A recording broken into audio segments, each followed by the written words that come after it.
சென்ட்ரம் நேயர்களுக்கு வணக்கம். இப்போ நம்ம ஒரு மிக முக்கியமான ஒரு காணொலி தான் பார்க்க போகிறோம். என்னன்னு பார்த்தீங்கன்னா, தொடர்நிலை தொடரை பற்றி பார்க்க போகிறோம். சரிங்களா? இந்த தொடர்நிலை தொடர்னா என்னன்னா, ஒரே எழுவாய் சரிங்களா? ஒரு என்ன பண்ணணும்னு பார்த்தீங்கன்னா, ஒன்றுக்கு மேற்பட்ட அதாவது பல பயனிலைகளை கொண்டு முடிவது தான் தொடர்நிலை தொடராக இருக்கும். சரிங்களா?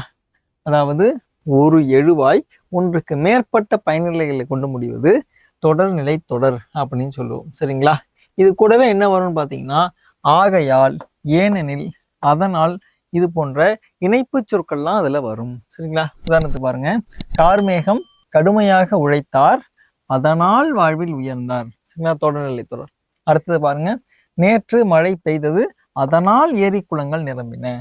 அடுத்தது ஒன்று, பெண்ணுக்கு மதிப்பு கொடுங்கள், உரிமை கொடுங்கள், வணக்கம் செலுத்துங்கள். இது போன்று ஒன்றுக்கு மேற்பட்ட எழுவாய்களோடு, அதாவது ஒரு எழுவாய் ஒன்றுக்கு மேற்பட்ட பயன்களை கூட முடிஞ்சதுன்னா அதான் தொடர்நிலை தொடராக இருக்கிறது.